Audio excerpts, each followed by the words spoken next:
Kelly, ¿cómo estás? ¿Qué tal? Con todo gusto.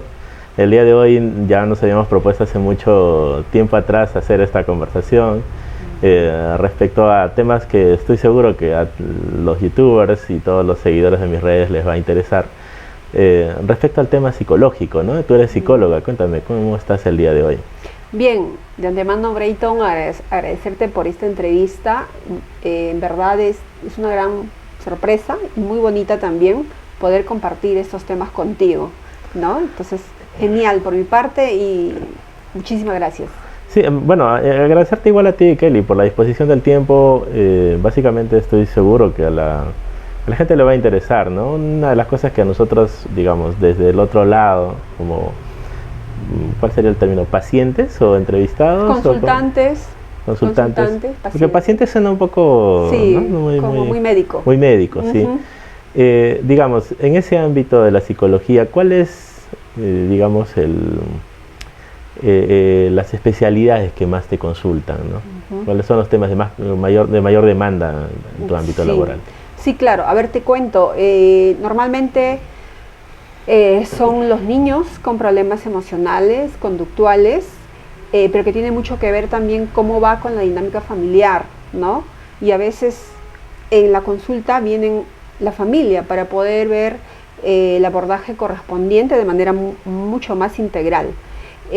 También entre los consultantes están las parejas que por diversas razones, entre ellas de repente lo que más evidencia es la dinámica, cómo ellos están llevando de acuerdo a la manera en la cual se están comunicando, ¿no? El distanciamiento y los problemas de engaño o de infidelidad que puede estar ya llevándolos de repente a una ruptura amorosa, ¿no? Entonces en esos planos es lo que voy viendo, ya sea de manera presencial aquí en el consultorio, también de manera online, de manera virtual. En este caso, por decir, ya centrándonos en el ámbito de parejas específicamente, ¿tú te refieres, por ejemplo, por decir, a situaciones de violencia familiar o, ¿no? Dentro del seno conyugal o de pareja, o también problemas de infidelidad, ¿no? Como mencionabas? ¿Y cuál es, pero, digamos, el mayor problema? Porque desde mi perspectiva, digamos, general, como el común de la gente, pienso yo más bien que la gente suele ir a terapia cuando la relación se va a acabar, ¿verdad? O está falsa mi percepción. Sí, estás en lo correcto. La gente asume que el psicólogo es una especie de Superman que va, con arte de magia, va a resolver tus problemas emocionales. Como... ¿Eso es verdad? Eso sí, y es cierto, ¿no? Como alguien dijo, ¿no? Van ya las parejas cuando están en una situación muy compleja, ¿no? Donde ya ambos están en una fase de distanciamiento, han encontrado tal vez ya otros modos de que ambos aparentemente estén bien en la relación, viviendo bajo el mismo techo, pero están muy distantes. Ya no hay mucha comunicación, ya no hay contacto físico, ya no hay salidas, ¿no? De pareja. Entonces prácticamente están al punto de que ya cada quien esté viviendo por su parte. Y eso obviamente cuando le preguntas, muchas veces no saben exactamente qué es lo que esperan de su pareja, ¿no? Es como que estoy viviendo solamente por mis hijos, ¿no? Estoy aquí por mis hijos, para que no sufran la separación, ¿no? O el divorcio, pero en realidad son los hijos quienes los primeros que evidencian los problemas en la pareja, ¿no? Y eso puede traer serios problemas emocionales para ellos mismos, porque en varios momentos de las consultas han manifestado los propios hijos que ellos quieren que sus padres se lleven mejor, y si esto no va a funcionar, en todo caso que mejor se separen, ¿no? Porque ya estaban viviendo en una situación, en una dinámica muy conflictiva y hasta agresiva, y por ende los niños son los que pedían a gritos que ya ellos, los papás, se puedan separar.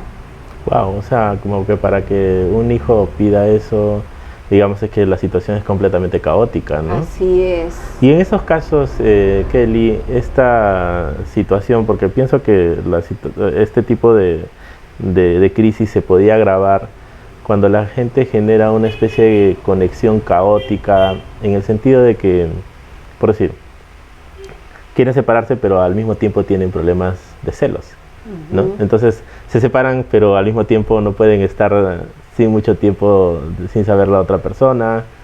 ¿Y cómo se maneja, cómo se aborda este tipo de situaciones? Porque después de eso viene la violencia, sin duda, ¿no? Sí, lo que mayormente se evidencia en este contexto, lo que también por experiencia en una institución del Estado está muy presente, la presencia de celos enfermizos, celos patológicos. ¿Cómo se llama la enfermedad de los celos? Celotipia. Celotipia, ¿no? Entonces, muy al margen de que ya cada quien, o sea, ha tomado rumbos diferentes, claro, hay alguien que de alguna manera, de manera, vamos a decir, insana, quiere tener bajo el control o el control de su pareja, ¿no? Y eso lo hace no tanto porque realmente ama a esta persona, sino es por tener el control sobre esa persona. Dime, ¿y esto se da, digamos, mayormente en hombres, mayormente en mujeres o indistinto? Yo creo que más se da, desde mi experiencia, no significa que esto sea para todos los ámbitos, regla, no es así. Sino bajo mi experiencia es que mayormente lo ejercen los varones, ¿no? Y también hay mujeres que lo hacen, pero cuando ya la mujer ha decidido tener otra pareja, ¿no? Es donde ya se evidencian menos indicadores de que esto realmente lo ejerza con su anterior pareja, cosa que en los varones sí, a pesar de tener ya su pareja y estar en pareja, pues lo más probable es que sigan insistiendo en que la pareja, la expareja, no tenga otros vínculos. A ver, digamos, lo que estoy entendiendo es que cuando la chica en cuestión, una persona, una mujer, deja a su pareja, ella se desprende completamente de esta persona, ¿no? Y asume otra relación y va por su lado. Sí, en su mayoría de veces. Pero en el caso de los hombres no es así, porque aun cuando ya no tiene un vínculo emocional con la chica, con esta mujer, pues él continúa con sus celos a pesar de que ya no tienen nada. Claro. Eso es lo que nos quieres decir. Claro, o sea, físicamente hay un vínculo físico quebrado, claro, no sí, lo hay, ya no pero el están vínculo juntos, ¿no? emocional para él, permanece, ¿no? Para él todavía, ¿no? Está enganchado en la relación de que quiere vincularse nuevamente. ¿Y esto cómo se manifiesta? No hay la manera como lo físicamente, lo ¿cómo hacer. se manifiesta en el caso de los hombres? ¿Qué hacen los chicos, por decir, en este tipo de circunstancias? Claro, por ejemplo, llamadas, ¿no? Llamadas de cualquier otro número, porque ya la persona que decidió no estar en este vínculo va a bloquear los números, ¿no? Entonces, y también si tienen hijos en común, es que a veces, suena feo decirlo, pero a veces usan o utilizan a los hijos para ser los mensajeros de mantener el vínculo de este papá. No, mira, dile a tu mamá que yo todavía estoy luchando por ella, yo he cambiado ya y quiero estar en esta relación con tu mamá, ¿no?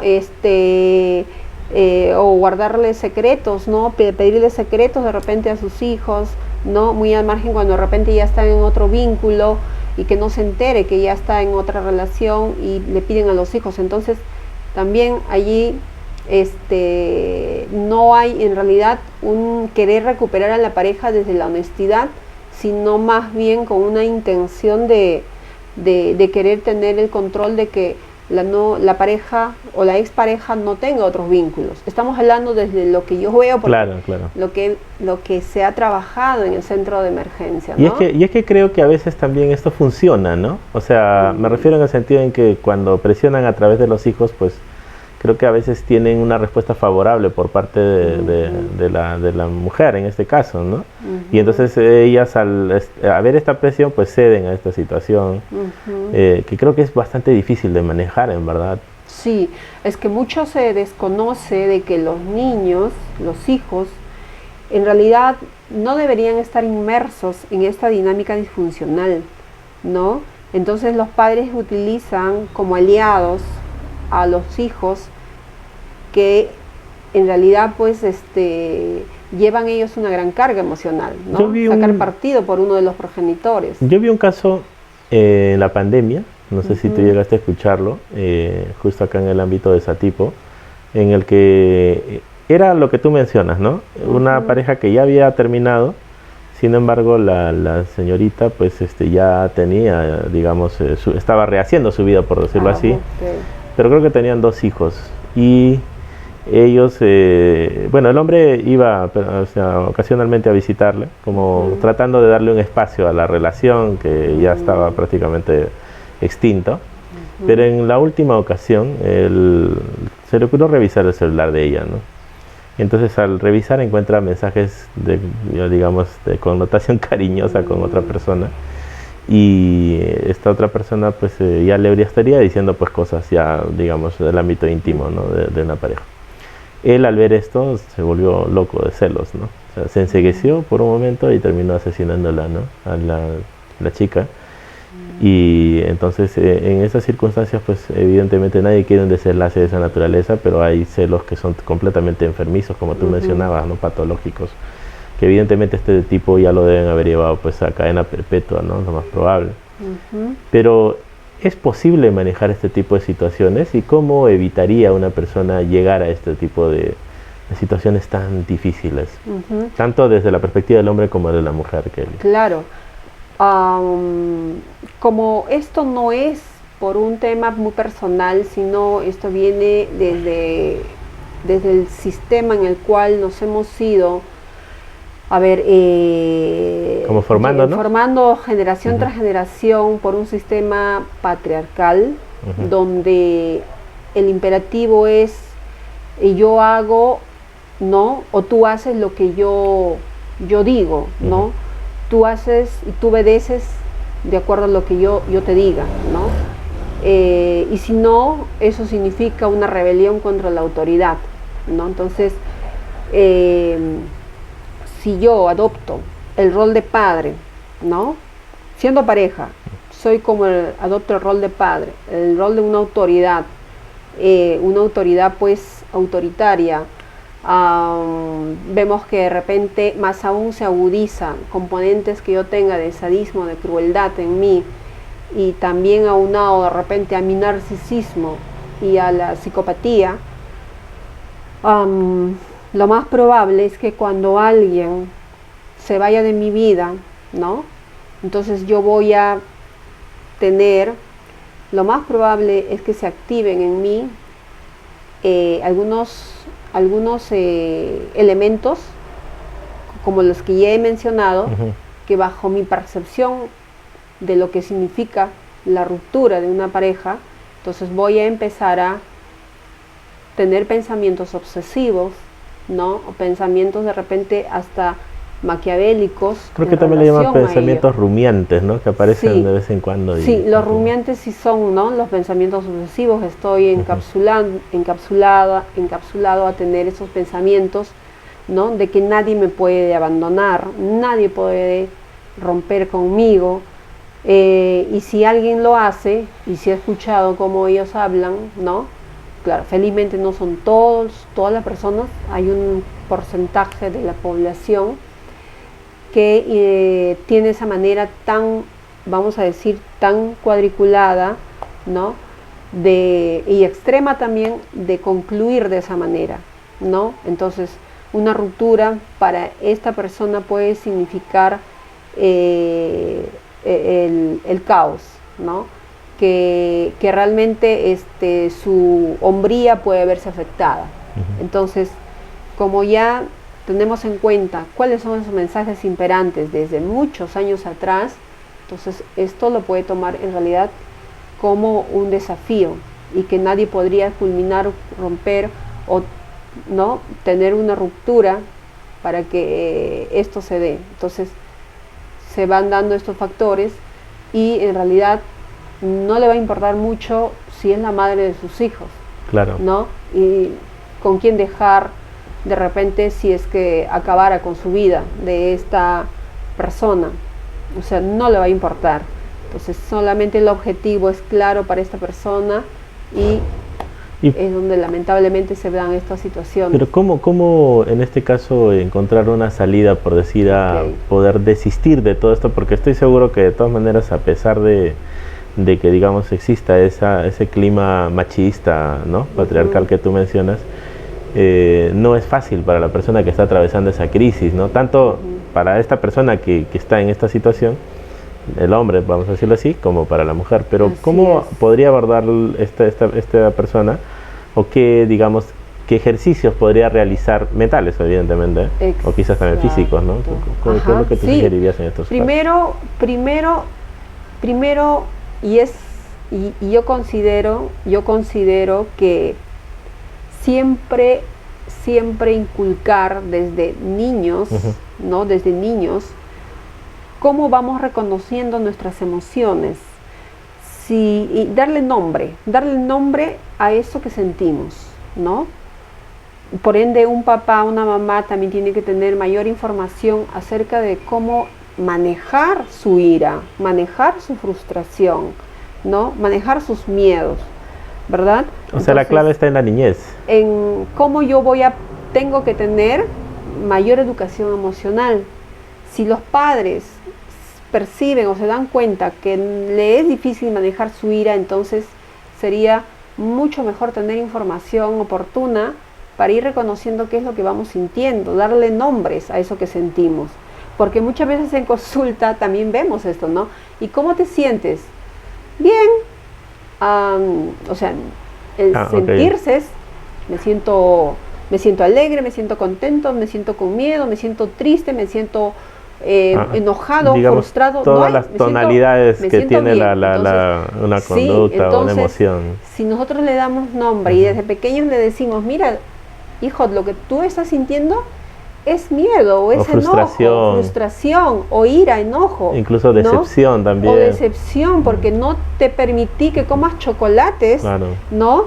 En demasía, o no te permití que tomaras gaseosa, y entiendo que te sientas enojado, ¿no? Entonces le vamos enseñando a través de estos reconocimientos, ¿no?, a identificar su sentir, sus emociones, y por ende también aprender a gestionarlas, ¿no? Sí, claro. Entonces, y eso va a ayudar mucho, porque el adulto, en algún momento ese niño va a crecer, posiblemente vaya a tener pareja, hijos, y cómo él toma una desilusión, una decepción, que alguien pueda terminar la relación. De lo que tú mencionas, yo rescato dos cosas. Uno, el hecho de que la clave está en poder formar niños que puedan gestionar sus emociones, que puedan aprender a etiquetarlas para empezar, o sea, decir si está enojado, está frustrado, o está alegre, o está, digamos, risueño de felicidad, ¿no? Hay una serie de tonalidades emotivas, digamos, por ponerle un nombre ahí. Y el otro tema está que efectivamente ya cuando uno es adulto, pues aprende a gestionar esas emociones, ¿no? O sea, si uno está atravesando esta situación amorosa en la que evidentemente ya la situación se acaba, que es por el primer motivo que la gente viene en consulta, pues aprender a sobrellevar ese momento de tal manera que esto no se pueda verse, digamos, manifestado en situaciones como ya lo mencionabas, ¿no?, caóticas, en el sentido en que también se pueda volver obseso o inclusive violento, ¿no? Sí, sí. Esa situación es muy importante. Pero ya en la etapa adulta, por decir, porque nos mencionaste de los niños, ¿no?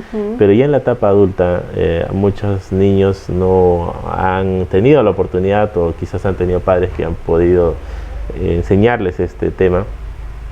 ¿Cómo ya el adulto podría afrontar este tipo de situaciones? ¿Qué les recomiendas generalmente a tus pacientes en estas situaciones? Claro, es más o menos así, ¿no? Aprendiendo a reconocer lo que sentimos, pero también como adulto que se es, uno tiene que hacerse responsable de qué es lo que yo permito en mí, y cómo yo puedo gestionarlo, ¿no? Porque va a estar presente la irritabilidad, la frustración por mucho tiempo en mí a raíz de esa ruptura. Pero de mí depende, ¿no?, si esto se va a convertir luego en algo de repente cruel, ¿no? sádico para mí o para el resto, es donde yo tengo que aprender a darme cuenta. Y ese darme cuenta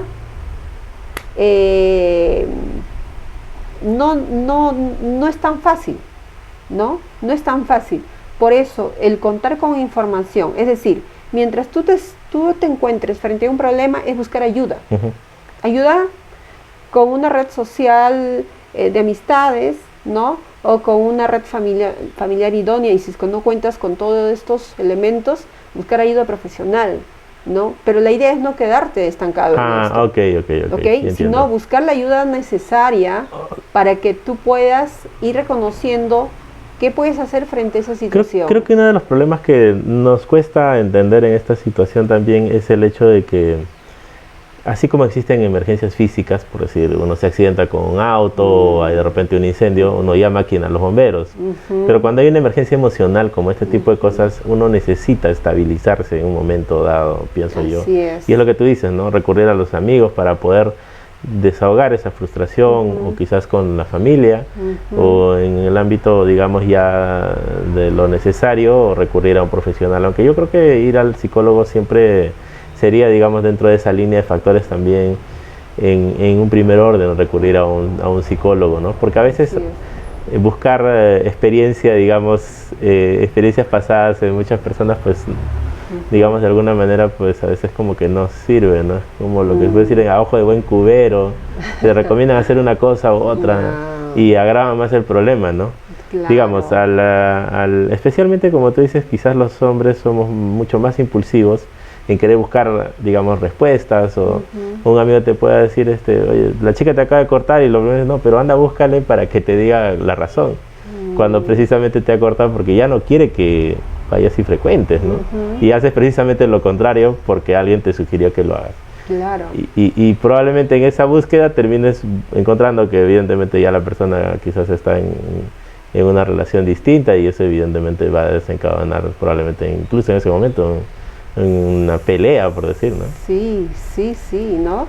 Hay muchas situaciones que pueden desbordar a una persona, ¿no? Como una ruptura, una pérdida familiar, pérdida de un trabajo, o de un ser querido, o tener también una enfermedad crónica, ¿no? Una enfermedad con la cual ya no va a ser posible, ¿no? Un tratamiento, una cura, ¿no? Entonces, por ende, siempre ver que uno no está solo, ¿no? Agenciarse de instituciones públicas como los centros de salud, ¿no? Como de repente los centros de emergencia mujer, los juzgados, las demunas, ¿no? Otra institución donde te brinden ayuda. Ahora también ayuda. Están los centros mentales comunitarios, ¿no? Sí. Estas instituciones, por decir las que has mencionado, ¿a cuál podría una persona común ir a una consulta, por decir? Claro, puede ser a los hospitales, a los centros de salud mental, ¿no? Que en realidad hacen un abordaje interdisciplinario, ¿no? Porque se cuenta con un médico psiquiatra, ¿no? Con los psicólogos especializados en diferentes áreas, y están otros profesionales también, que en realidad lo que se quiere, y sería mucho mejor, ¿no? Si esto siga creciendo, y que hay en cada distrito, ¿no? Porque la demanda es alta, ¿no?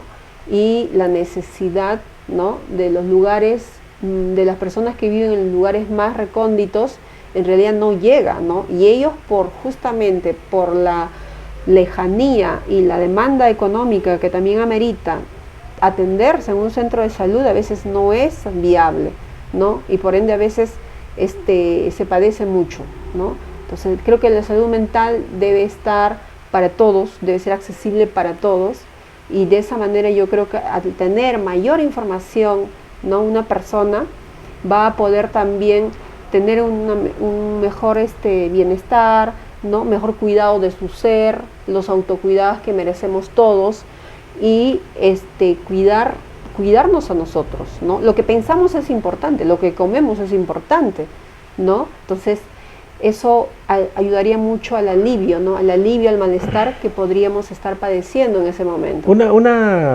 Digamos, creo que podríamos ver también dentro del escenario, especialmente, ¿cómo le podemos llamar? Dentro del escenario de los actores, las personas que salen mucho más, digamos, en medios, influencers. Por ejemplo, yo he visto dos casos. Uno de ellos es ahora que está en boca de todos, Majo Mantilla, con su esposo, Gustavo Salcedo, creo que se llama. Sí. Ellos tienen un problema precisamente de lo que tú mencionas, ¿no? Prácticamente todo ahí se han juntado todos los problemas que puedes encontrar, obsesión, en este caso, por así celos, ataques de violencia, claro. ¿no?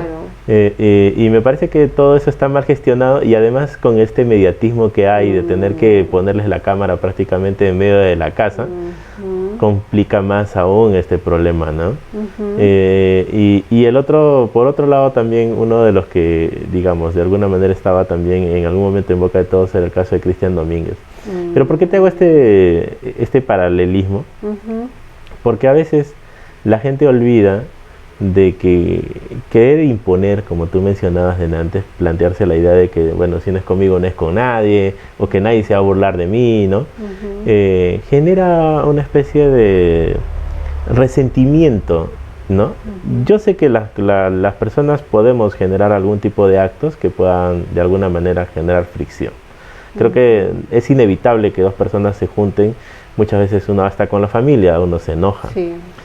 Pero cuando ya la situación se, digamos, detona en una situación completamente irremediable de generar una situación de resentimiento en la otra persona, esto puede llegar a un punto de generarse heridas que no se van a reconciliar jamás. Por decir, ese caso era el Cristian Domínguez, que estaba anteriormente con una persona que se llamaba Carla Tarazona, creo que era su expareja. Sí, sí. Pero ellos han vuelto ahora. Sí. ¿Y qué pasa en ese tipo de casos, no? Porque él le engañó a ella y luego pasaron, digamos, los años y ellos volvieron a juntarse. Entiendo yo que ahí no se dio ese quiebre tan abismal o irreparable, ¿no?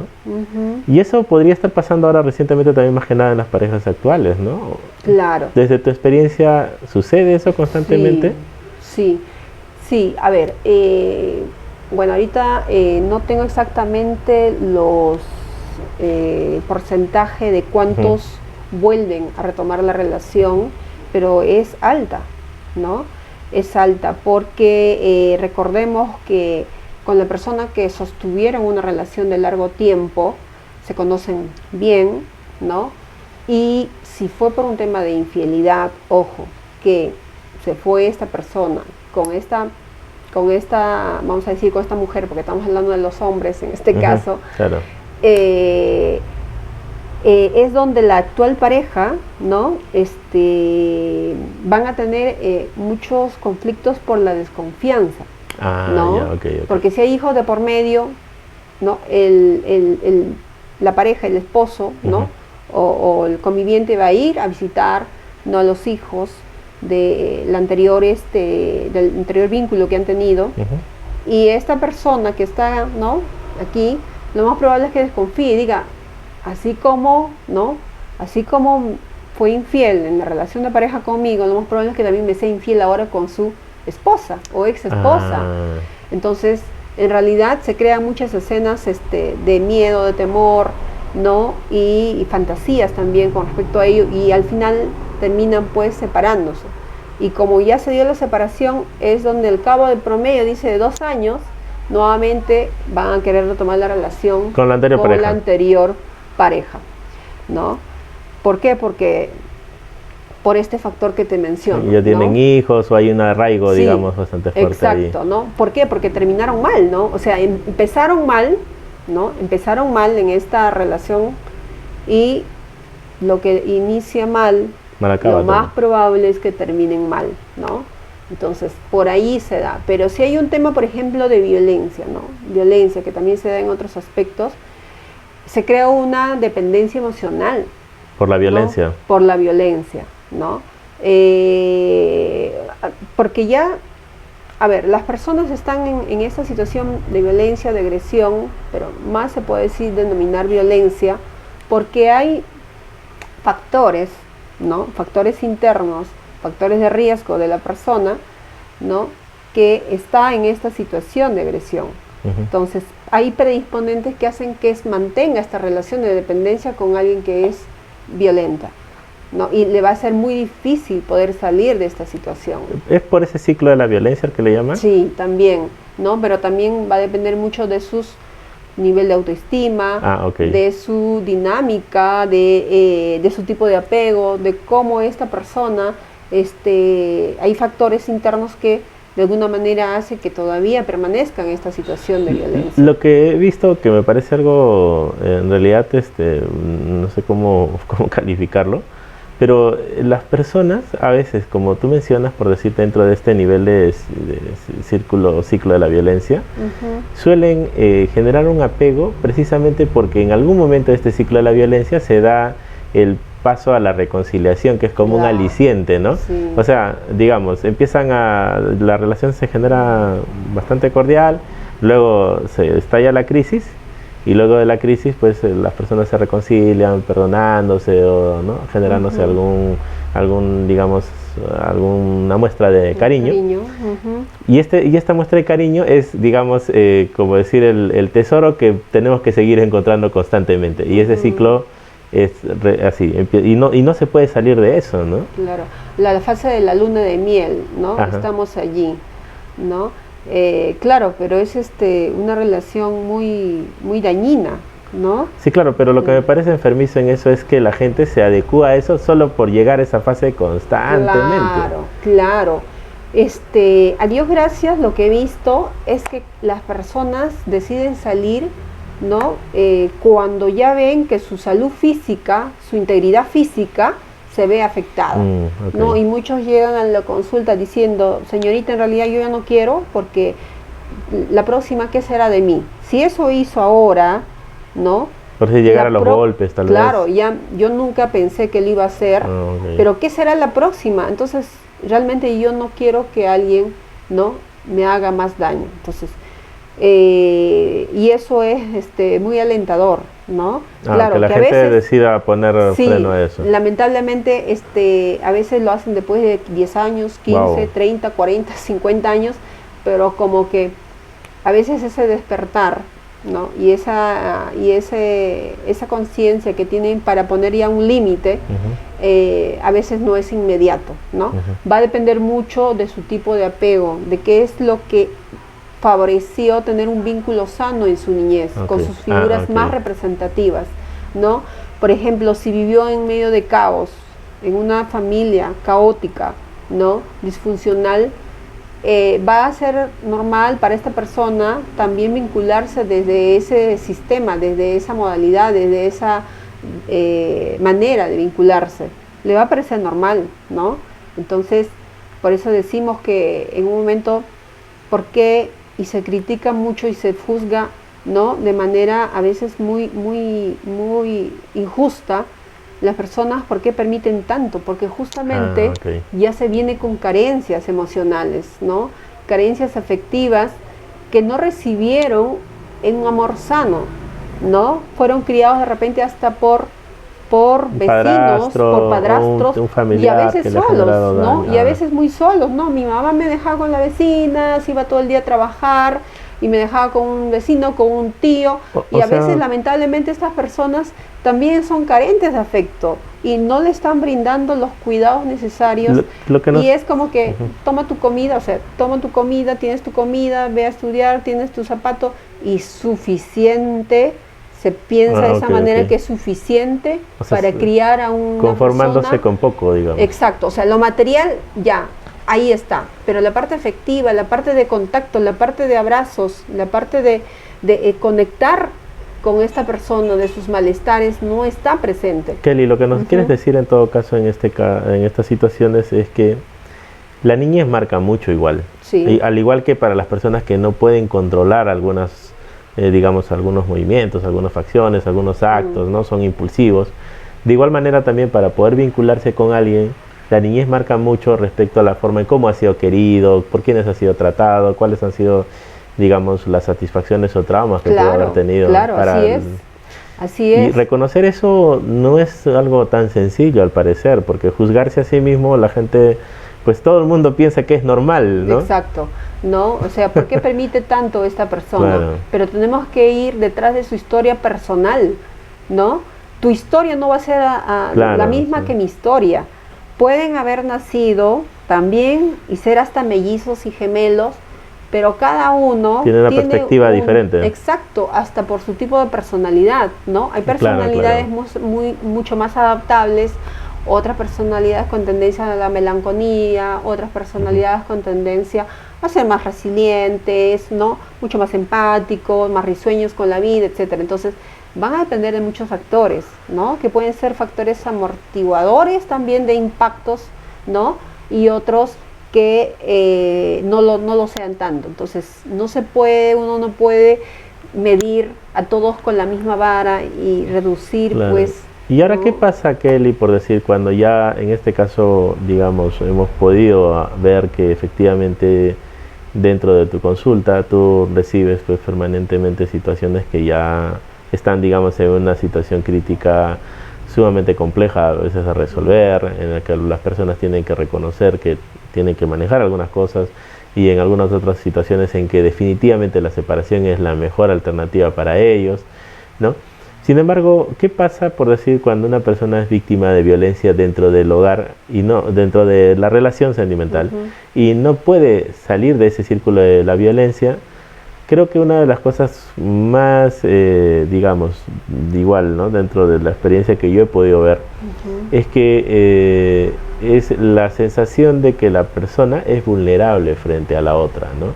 Generalmente es en el caso de las mujeres, en que por alguna relación que pueda tener, por decir, en que pueda ser su esposa y viven en la casa de él o de la familia de él, o de repente también en el ámbito en que, por decir, él mantiene el hogar económicamente, aun cuando puedan vivir en la casa de ella, por decir, o cualquier otro tipo de situación de esa relación en donde ella justifique la permanencia con él, pero también al mismo tiempo valide todas las situaciones de violencia que hay y no puede escapar de eso.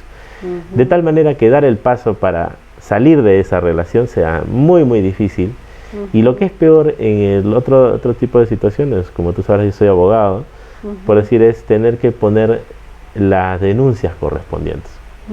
En esos ámbitos, ¿cómo lo ves tú, Kelly, poder romper ese esquema, ¿no? ¿Cómo se da ese primer paso, por decir, cuando ya todo se ha desbordado y, digamos, tomar esas acciones es el único camino? Lo que se sugiere mucho es que frente a esta situación donde ya la persona está muy vulnerable, como mencionas, que cuenta de repente con escasos recursos internos y también los factores protectores que podrían ser la familia, ¿no? Están las instituciones. Si es que no hay una red familiar idónea, están las instituciones.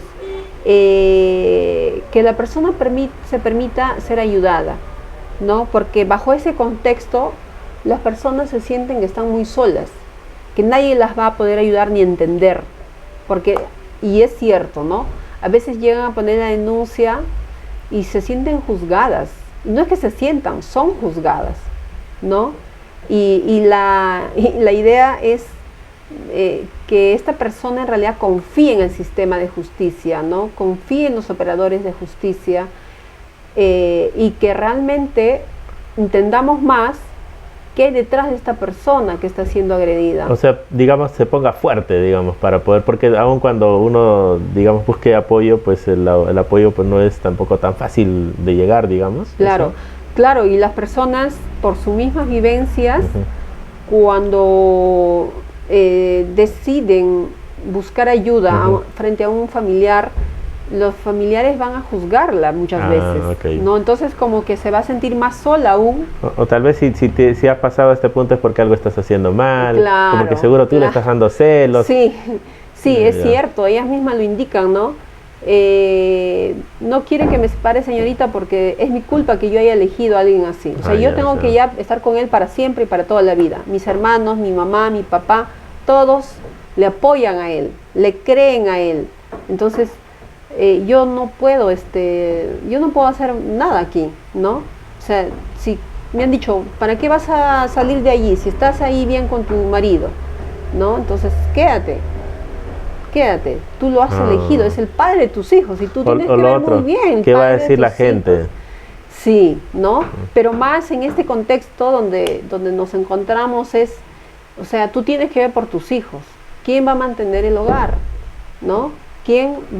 Esos hijos van a estar sin un padre. O sea, siempre hay una suerte de presión, puede ser los hijos, o la imagen social, o el hecho de que has empeñado tu palabra y debes ser consecuente. O sea, hay una forma de cómo atar a esta persona a la pareja. Sí, es lamentable, menos mal lo que he visto son pocas familias que hayan reflejado esa actitud, y mayormente sí he visto también donde las víctimas han podido contar con su familia, ¿no? Y le han dicho, ven cuando quieras, les han podido abrir las puertas, ¿no?, de su familia de origen.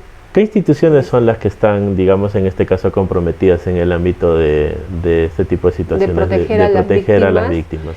Claro, están, pues en primera instancia están pues las comisarías, ¿no? Las comisarías trabajan de manera articulada con los centros de emergencia mujer y familia, que ahora se llaman familia. O sea, en este caso, perdón, una mujer o un hombre que pueda ser víctima, porque también, digamos, no olvidemos que también los varones podrían ser víctimas de violencia, debería recurrir a una comisaría, a interponer una denuncia en tal caso. Sí, puede ser la comisaría. Si es que existiera un ámbito de violencia hay físico, psicológico. Tres entidades que donde pueden poner la denuncia, ¿no? Las comisarías, los juzgados y las fiscalías. Ok. Entonces, igual, la atención no se le puede negar al ciudadano, y son los operadores de justicia que vienen pues a trabajar de manera articulada con otras instituciones también a la vez para la recuperación de la víctima, ¿no? Entonces, al final lo que se quiere es que tanto las víctimas como los denunciados en realidad reciban ayuda, reciban reeducación en el caso de los denunciados, porque imagínate, se denuncia pero se deja de lado en realidad los intervinientes, y o sea, se requiere que la persona, en este caso la denunciante o el denunciante, persista en su denuncia para que haya un resultado, aunque suele demorar, ¿no? Sí, y bueno, lo que se quiere es eso al final, ¿no? Que en realidad todos como una sociedad podamos alcanzar, ¿no?, el bienestar, que sería lo más ideal, ¿no? Claro. Entonces, muy al margen de repente, si seamos o estemos muy alejados de recibir esos tipos de servicios o ayuda, ¿no? ¿Y qué pasa con aquellas personas que no tienen, por ejemplo, o que se ven obligados a abandonar el hogar? ¿Hay algún tipo de centro donde ellos puedan refugiarse temporalmente o necesariamente tienen que tener familia? Claro. Sí, claro.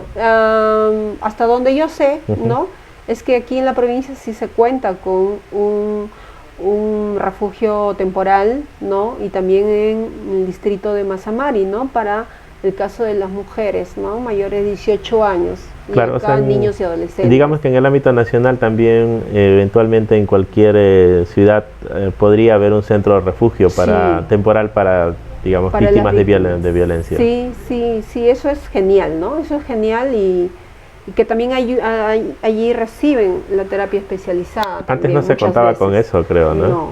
Y mucha gente hasta ahora no sabe que existe eso en realidad. Claro, porque es reciente también, ¿no?, la instalación de estas instituciones. Wow. Y dime, y en todo caso, por decir, abordamos ya esas fases en realidad tan, digamos, críticas que se puede tener. ¿Y cuáles serían, digamos, Kelly, de los, en este caso, los mecanismos o los pasos, ¿no?, para ya también tener una pareja, digamos, ideal, ¿no?, tener una relación con alguien con quien podamos tener más bien una relación, lo que todo el mundo busca quizás como el santo grial ahora, ¿no? ¿Cuáles son aquellos pasos? ¿O todo inicia desde conocer a la persona? ¿O las personas efectivamente cambian en base al amor? ¿Tú cómo lo ves eso? Es muy interesante, ¿no? Es como que todos quisiéramos saber cuál es el secreto, claro, ¿no? El secreto de poder tener una relación saludable, ¿no?, y que también ambos estén en sintonía de querer crecer en esa relación. Va a depender mucho qué es lo que buscas tú en tus vínculos y cuánto te conoces también. Perdón. Entonces, es cuánto de mí, ¿no? Cuánto de mí en realidad considero estoy dispuesta para estar en una relación de pareja, ¿no? Pero como hemos idealizado, ¿no? Como las películas de Disney, ¿no? Que vivieron felices, se conocieron y vivieron felices para siempre, eso no existe, ¿no? Entonces, tú eres un ser inacabado, eres un ser imperfecto, igual yo lo soy, pero si de ambos hay un compromiso real, hay voluntad, hay un deseo profundo, ¿no? De querer estar en un vínculo donde en realidad queremos compartir mucho de nuestros deseos, queremos construir lo que anhelamos, queremos sostener esto en el tiempo porque queremos hacerlo, porque tenemos deseos de hacerlo, entonces va a ser genial eso, ¿sí? Okay. Pero hay un trabajo arduo también detrás de todo eso, en algunos menos, en algunos más.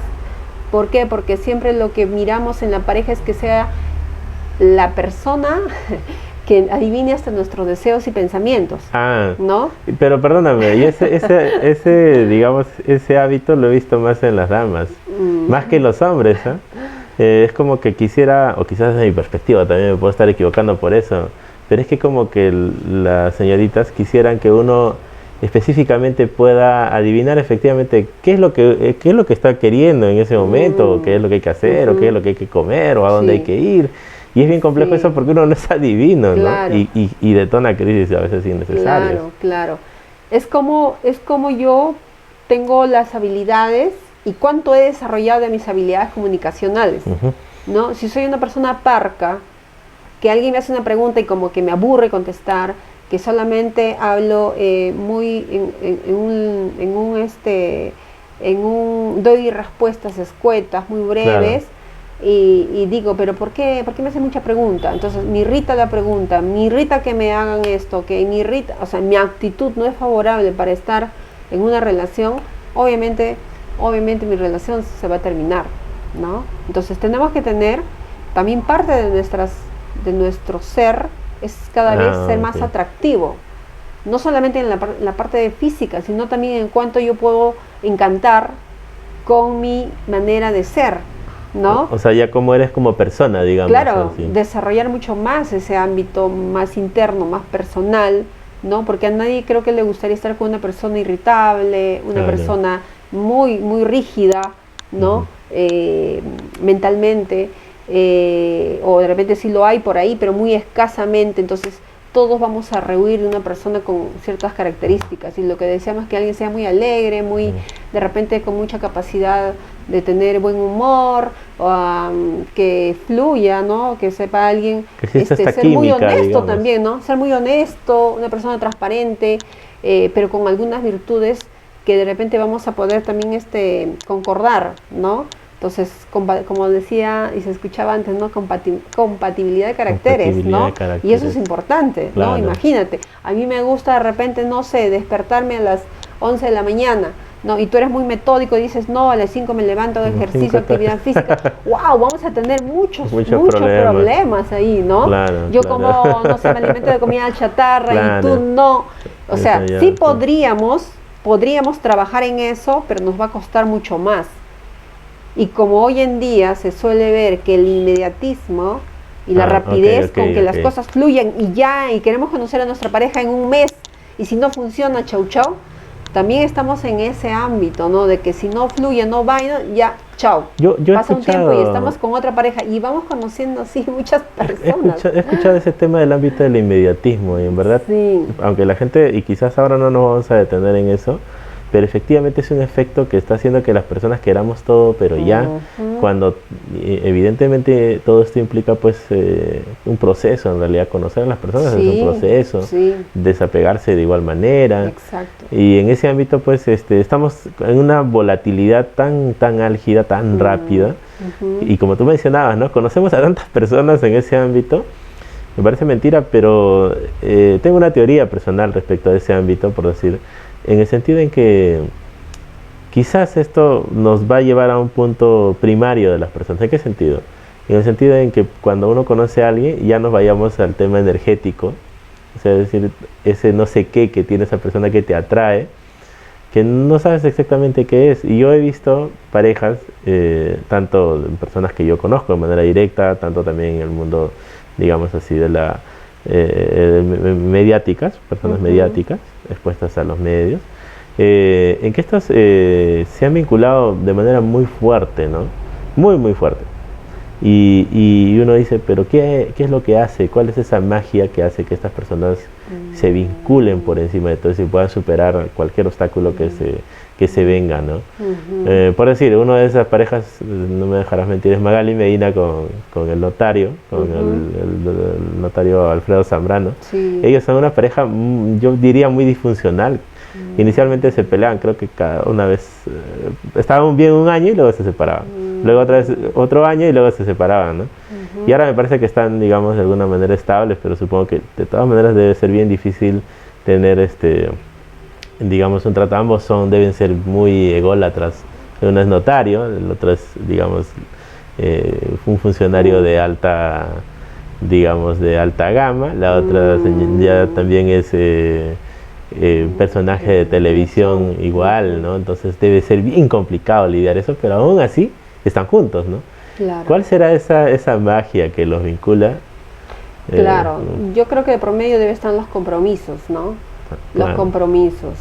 Entonces, ¿la edad también tendrá algo que ver ahí? O sea, el hecho de que sean personas adultas, mayores, que hayan vivido. Influye un poco, ¿no? Okay. Influye un poco y sobre todo ser mucho más consciente frente a lo qué es lo que tú quieres en tu vida, ¿no? ¿No? Entonces, mientras tú logres entender y de repente eso, hacérselo saber a tu pareja, ¿no? Porque es bueno compartir tus deseos, tus anhelos, tus sueños, tus vulnerabilidades también con tu pareja, y eso hace que se afiance más la relación, ¿no?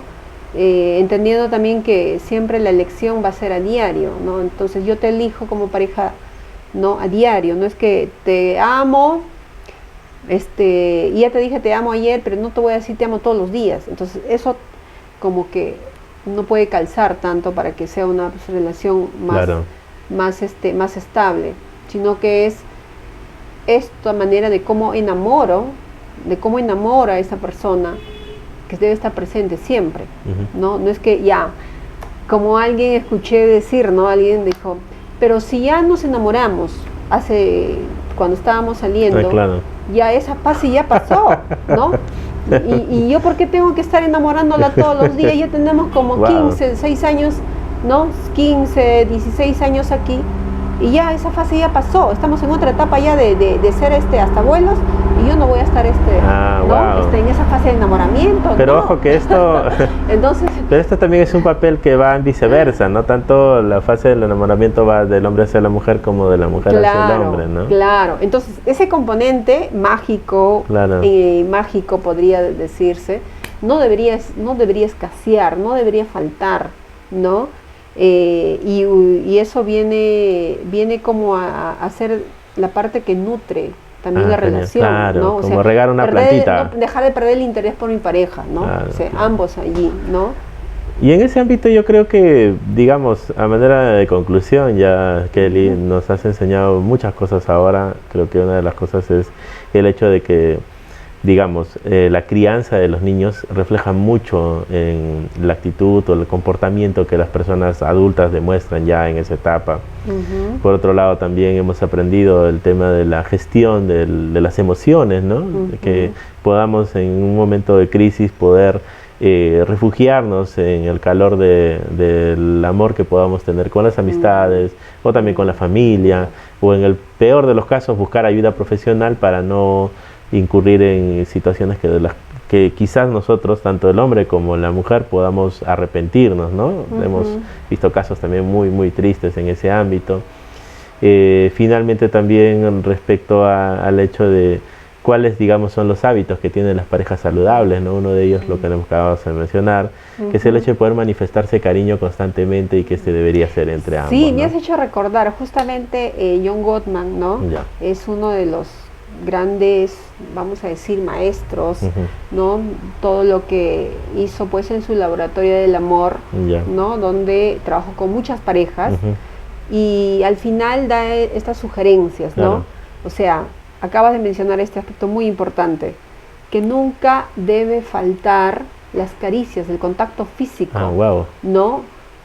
Desarrollar esa capacidad de tu sensualidad, ¿no? De tu sexualidad, y es donde va a ir cada vez haciéndose que la relación sea mucho más dinámica, más armoniosa y más en compromiso, ¿no? O sea, una relación muy estrecha entre ambos, ¿no? Y eso es lo que generalmente se puede apreciar, o sea, donde ya no hay contacto físico, es un indicador de que ahí hay un malestar.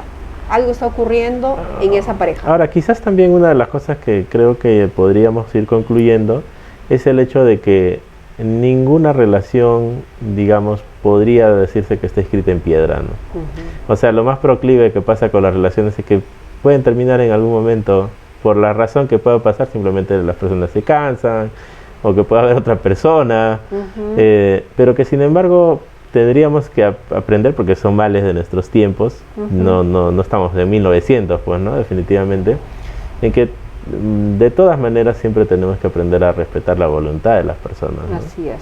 O sea, si la persona toma una decisión, tanto en el caso del hombre o de la mujer, de poder decir hasta acá nomás, uno incluso en esa situación pueda decir, bueno, está bien, no estoy de acuerdo, pero puedo respetar esto, ¿no? Así es. Hasta que se disipe y cada uno haga su vida de manera independiente y normal como antes de que se conocieran, ¿no?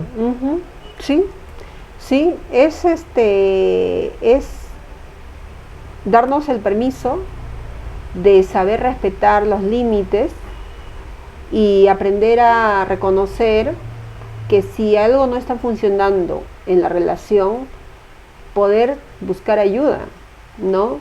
No esperar a que se enfríe la relación, se llegue a un nivel de agresión para recién tomar una decisión, sino todo lo contrario, ¿no?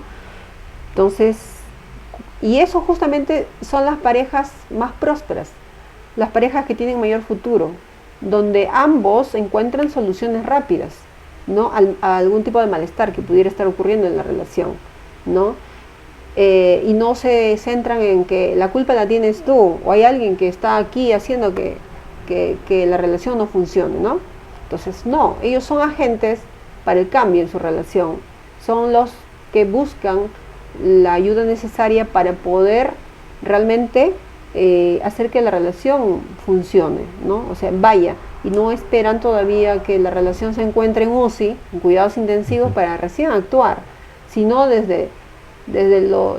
Es más, todavía a veces creo que hay algunas parejas que llevan sesiones, orientación psicológica antes de casarse, ¿no? Eso se da en otros países, ¿no?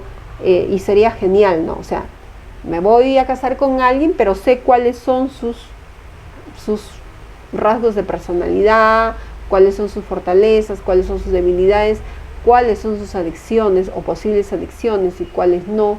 Entonces, porque al final a veces sacan a relucir aspectos que no conocían de esa persona, ¿no? Y decían, pero ¿qué pasó acá? Pero cuando tú ya vas decidida a conocer a esta persona, entonces por lo menos sabes qué se puede hacer para que esta persona o ambos trabajen para superar esas dificultades. Bueno, Kelly, ha sido muy, muy agradable conversar contigo. Déjanos tu número para aquellas personas que quieran hacerte la consulta y puedan visitarte a tu consultorio y poder también llevar este tipo de terapia de parejas y creo que también de niños. Sí. ¿Qué tipo de terapias brindas aparte de terapia de parejas?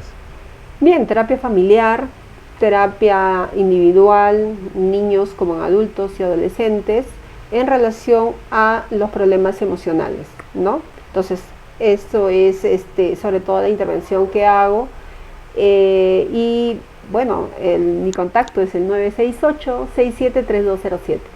Muy bien. Gracias, Kelly, por esta conversación y esperamos que tengamos más adelante también, Sí, claro. estaremos abordando otro tipo de temas también muy importantes Sí, para la claro, gente. yo Estamos seguros. muy gustosa de poder hacerlo y gracias también por esta linda entrevista. Ok, gracias, Kelly.